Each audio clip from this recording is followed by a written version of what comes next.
all, good evening, everyone here. Thank you so much for inviting me. First of all, I want to, for people who have not read the book or don't know about my son's cancer, I'll give you a bit of a lowdown on what happened in 2014. My son was at that time 3 years, 10 months, and he was diagnosed with a condition called Wilms tumor. It's a very rare case of kidney cancer. It happens to a very small percentage of kids worldwide. And my son happened to be part of that unfortunate percentage of kids. This discovery of this cancer, the first very bizarre symptoms were over a very usual brunch at a 5-star restaurant in Mumbai when we had come back from a New Year trip in January. And there was no accompanying fever, there was no vomiting, there was no discomfort that my son had. He was extremely ill. He's a very, very positive, very, very energetic kid. And that day he happened to pass blood in his urine.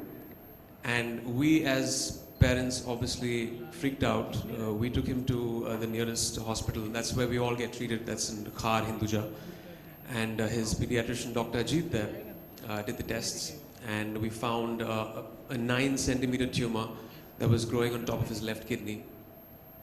And, for any parent, and I'll speak for ourselves, for me and my wife, when we heard the news, it's like the ground beneath our feet had been ripped off.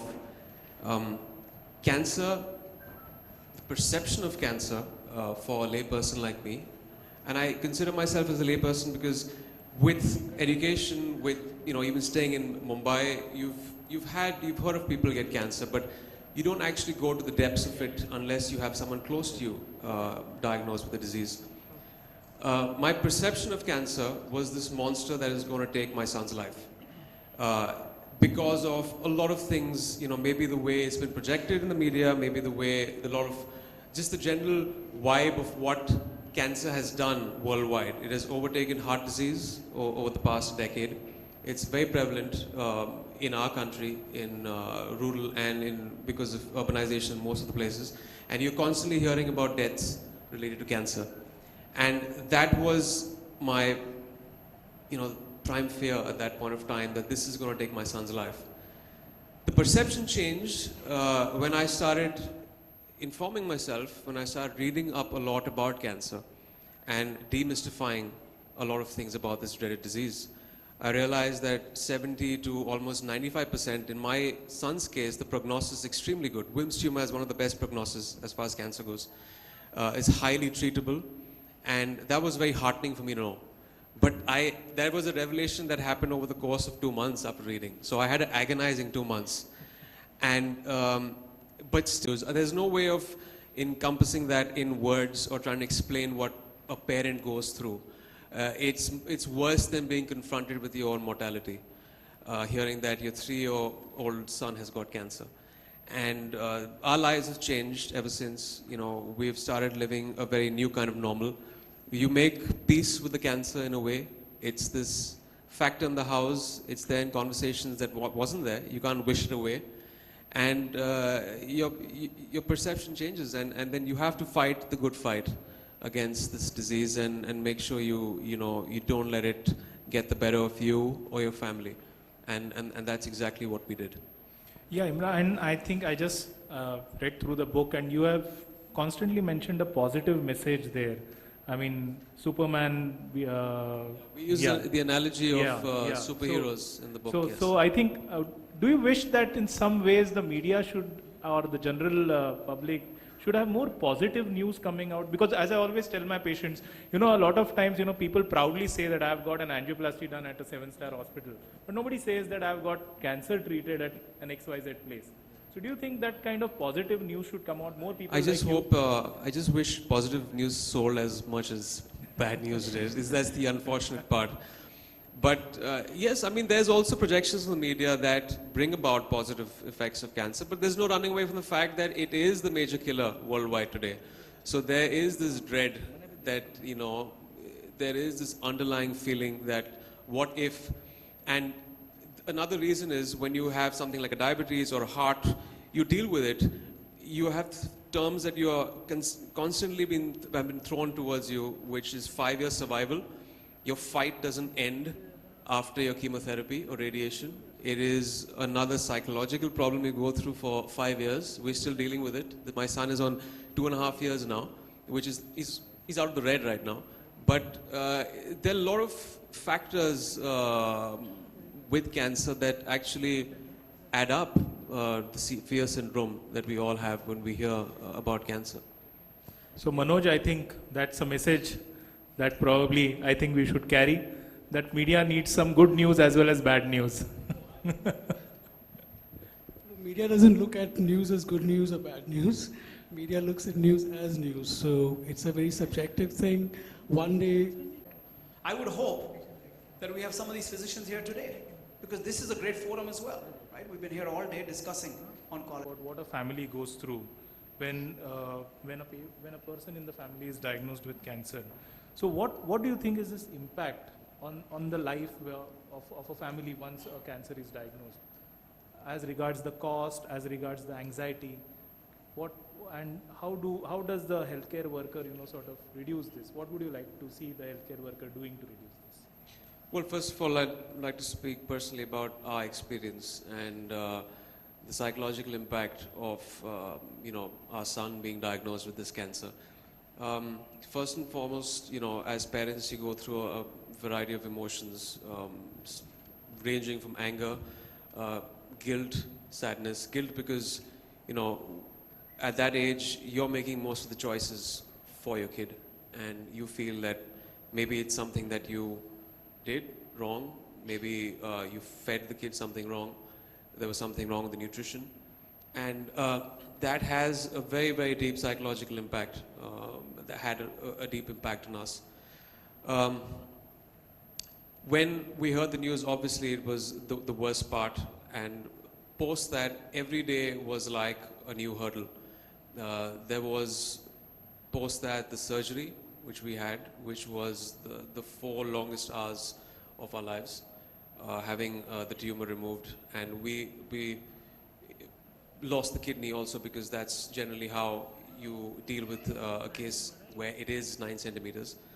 And post that, there was the pathology report coming in, which took us, which took 5 to 7 days, which is again the 5 longest days of my life, because then, there's the unfavorable, favorable histology, there's the staging, which was all very new to us. Thankfully, he was on a second stage, which made the treatment and the prognosis much better.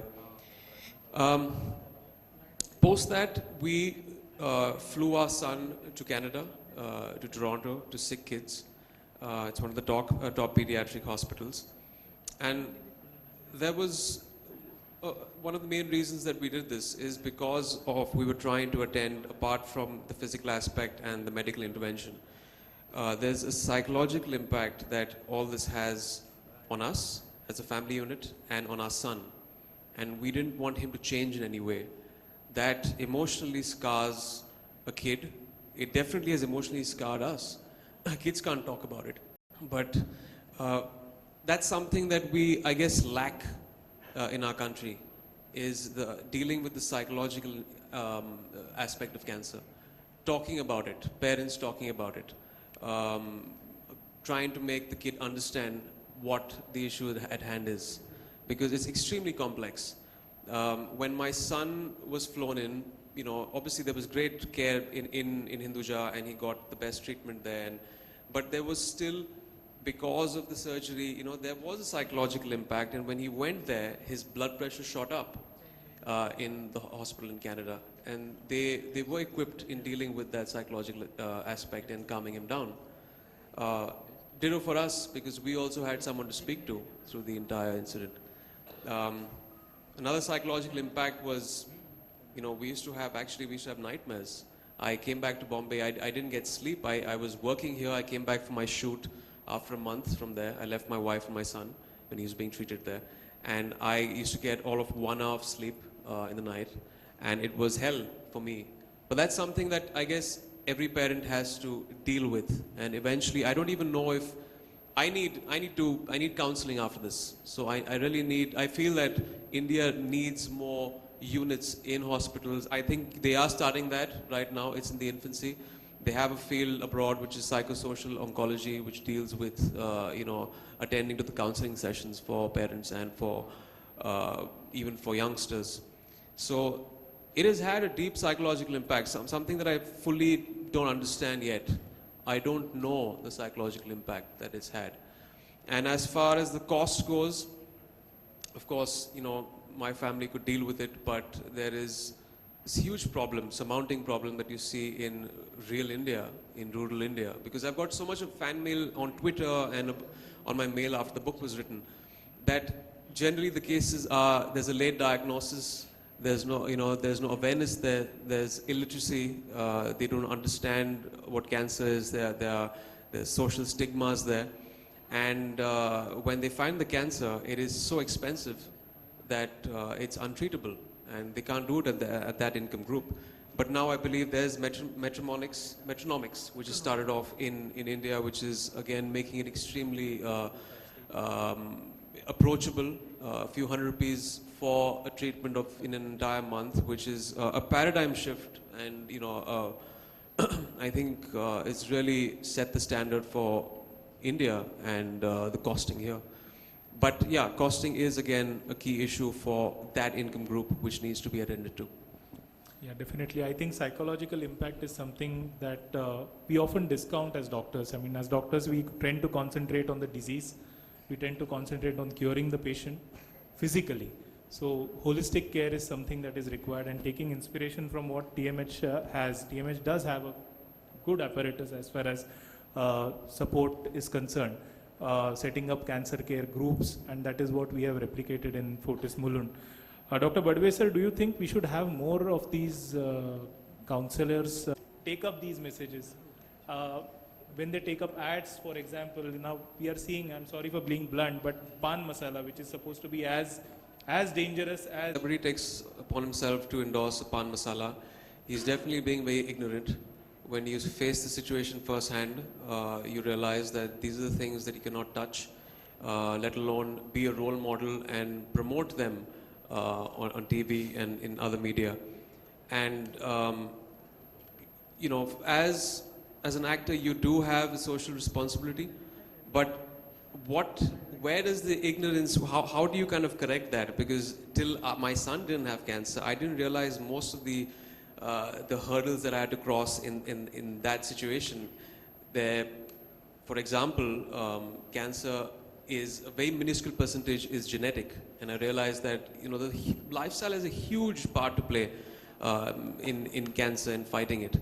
So there were two options left to us: either we treat the cancer momentarily, or you nip it in the bud. How do you do that? You get down to actually making, huge lifestyle changes. For example, sleeping, handling stress, your diet. A lot of dietary things that are promoted by celebrities, they still don't know that is harmful. Kerala started a very good thing, the fat tax, which has been started, which I tweeted yesterday and felt that it should be inculcated in all states. And as far as cigarette smoking, as far as smoking goes, I feel, forget about taxing, it should be banned. We know that back in the 80s and the 70s, there was this huge problem with the tobacco lobby where there was not enough evidence to prove that tobacco was actually causing lung cancer. And this debate went along for the longest time. And I think the last Marlboro ad was promoted in 1990. And after that, there was this thing on packages saying that it is injurious to health. Who is going to tell people, the system is not telling people that fast food joints, your burgers, your juices, all that is actually adding up. There are carcinogens out there. Who's going to inform people about all those things? So there's a lot of things that the system needs to put forth and say that these are harmful and this is cancerous. So that is not even there in our consciousness. That is not there in our awareness. Forget about in the rural areas. It's not there in education, educated sections in Mumbai. We don't know about it. After reading up everything, I've stopped sugar completely in my house. because just like there was a ban on tobacco, very well soon enough, the next decade, you're going to know that sugar is one of the most toxic substances. I'd rather have a cigarette than have sugar, refined sugar. So these things need to come out in public domain and people need to know about it, which people unfortunately don't know and celebrities don't know. That's why they go ahead and probably promote a pop soda. I won't do that because I know what it does to the body. I know firsthand from my son's experience and and after reading about all of this. So That's really heartening to hear that. Talking about sugar, last year I had one symposium on sugar symposium for 3 hours. And that was a really revelation that how sugar is talked. 10 years down the line, how do you see India? well, first of all, I wish and hope there are more pediatric facilities here, because as far as when we had researched when my son was being treated, there's a dearth of pediatric doctors in India.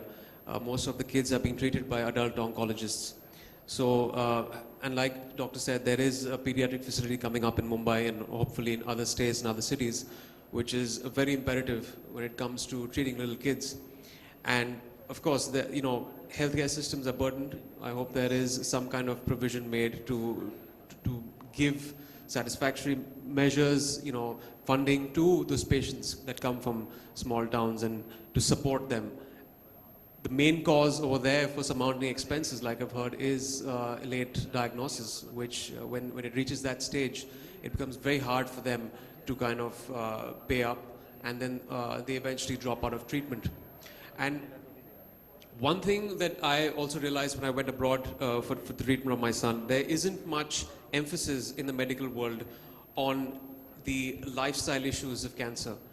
Everyone is going down the approach of, you got a problem, pop a pill. We have to make sure we educate people and make them aware on how do you address the causative nature of cancer. Why does it happen in the first place?